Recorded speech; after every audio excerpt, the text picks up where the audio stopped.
Hola, buenos días a todos y bienvenidos a Lecturas Imprescindibles. Hoy traemos, como casi siempre tratamos de traer, Canila Fina, una obra muy recomendable.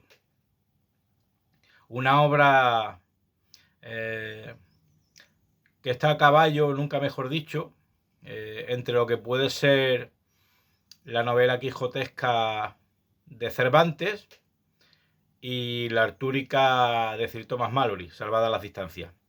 Es una obra que trasciende todo ello y que no tiene que envidiarle nada a ninguno de estos dos gigantes. Hablamos de un autor un poco especial, porque pocos autores han vivido tan de cerca lo que es la guerra, ¿verdad? Un autor que años pues estuvo décadas como corresponsal de guerra y después se lanzó a la escritura, con sus primeras obras como fueron El Húsar o Territorio Comanche, de la que ya hablaremos. Para mí es esta una de las obras que está mejor escrita de él, mucho más evolucionadas que El Maestro de Esgrima o que La Carta Esférica. La Carta Esférica me gustó más que El Maestro de Esgrima y se percibe una gran evolución.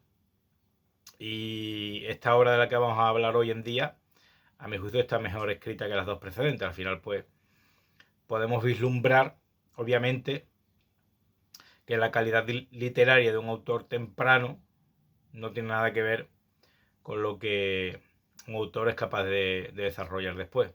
Decía, creo que era García Márquez, que el oficio de escritor es el único que es más difícil cada vez.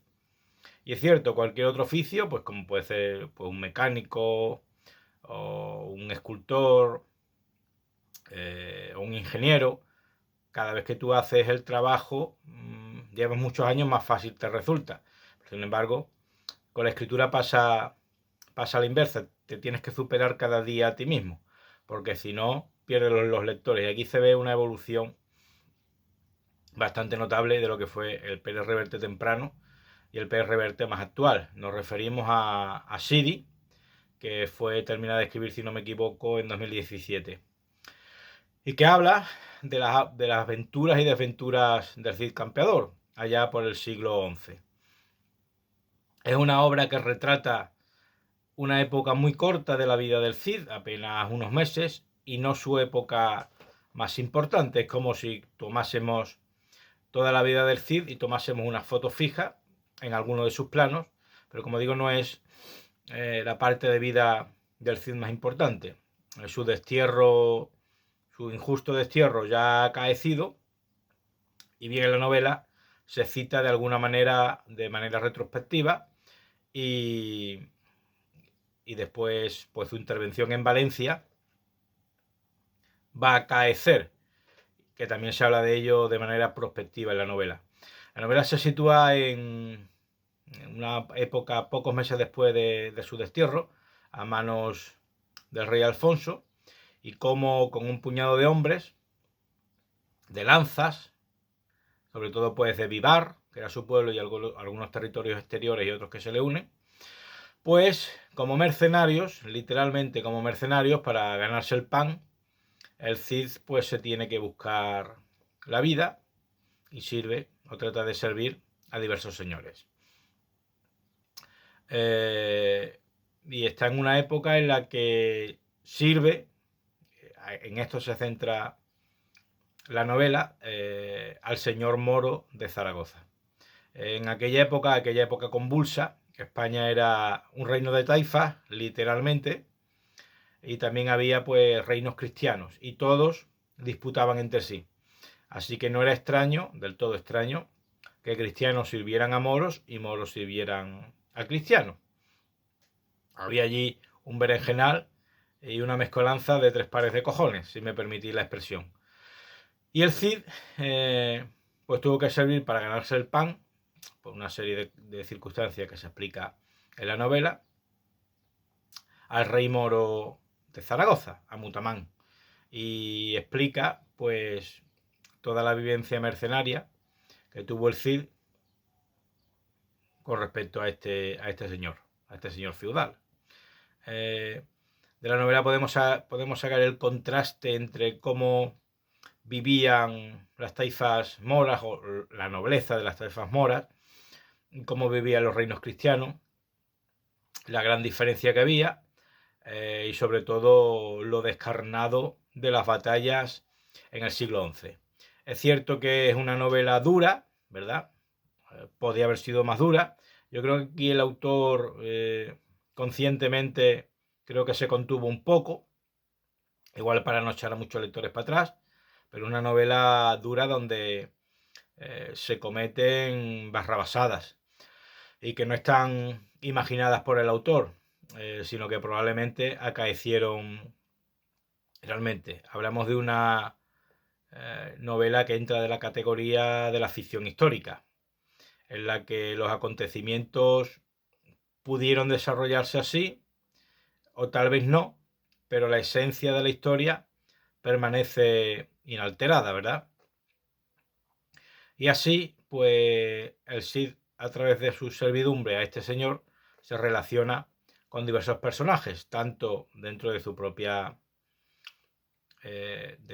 calaña o de su propia falange, podríamos decir, en la que varios personajes pintorescos decoran la trama y otros personajes nobles, como pueden ser reyes, condes, duques, reyes moros y gente común, que dan bastante realismo y hacen la novela realmente polifacética, en la que podemos meternos tanto en la piel de gente llana como en la gente noble, como en guerreros, como incluso en gente del clero.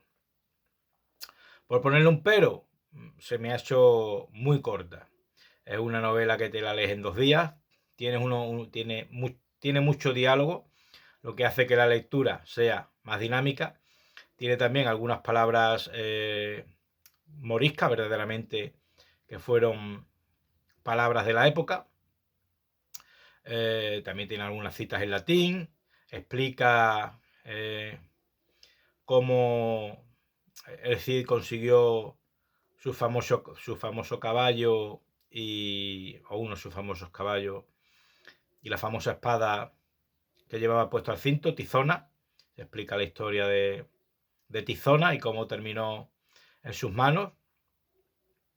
Y resulta verdaderamente una novela muy rápida de leer, excepcionalmente bien escrita, con mucho diálogo, con unas descripciones verdaderamente muy realistas, que parece que estás cabalgando al lado del Cid lleno de tierra y de estiércol hasta los ojos. Resulta algo dura, como digo, pero bueno, los que ya llevamos bastante lectura no nos asustamos de ello, hemos leído novelas más duras, pero bueno, también en algunos momentos puede resultar algo desagradable. Y entre los diálogos vivos y las batallas hace que el lector tenga pocos momentos de pausa y casi que termine tan cansado en el buen sentido que los propios protagonistas que tienen que batirse el cobre contra sus enemigos. En suma, una novela muy recomendable, de las mejores que ha escrito a mi juicio Pérez Reverte. Por ponerle un pero, se hace muy corta. Don Arturo deja un final abierto. A mí me gustan los finales abiertos. Ojalá hubiera una segunda parte de Sidi.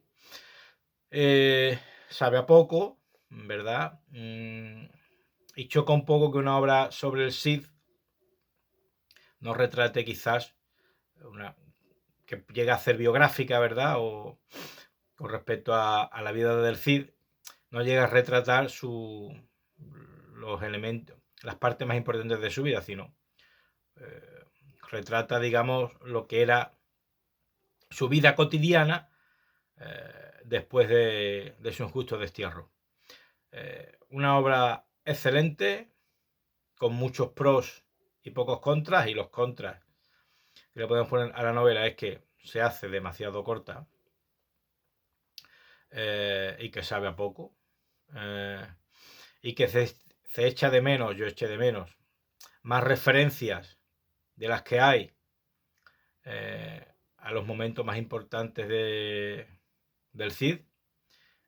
Como dice la leyenda, el Cid es el único guerrero que gana una batalla después de muerto, güey. Pues eso no se refleja en la novela porque estamos hablando de una época posterior. Pero retrata muy bien lo que fue la figura cotidiana del Cid, retrata muy bien cómo se combatía en la época, los anhelos que podían tener y la idiosincrasia de gente verdaderamente hecha a la guerra, que no sabía hacer otra cosa, y la realidad de España en aquel entonces, en la que diversas taifas, moras y reinos cristianos dispersos, pues luchaban entre sí por obtener más cuotas de poder. Y finalmente, como casi todas las guerras, los que verdaderamente pagaban el pato eran los que estaban abajo. Y los de arriba, pues tan solo por orgullo, pues a veces se veían pringados en la refriga. No quiero hacer el vídeo más largo. Si no lo han leído, láncense ustedes a las librerías o adquieran la obra de alguna otra manera. Y disfrútenla porque no se van a arrepentir. Sobre todo, pues aquellos que gustan de la literatura artúrica, tipo Quijote, tipo Tomás Malory, Salvador de las Distancias. Y aquellos que no les guste este tipo de relatos, estoy casi convencido que los va a enganchar desde la primera página. Muchas gracias por vuestra atención. No olviden suscribirse si no lo están, que es completamente gratuito. Por favor, denle like, comenten y compartan. Muchas gracias.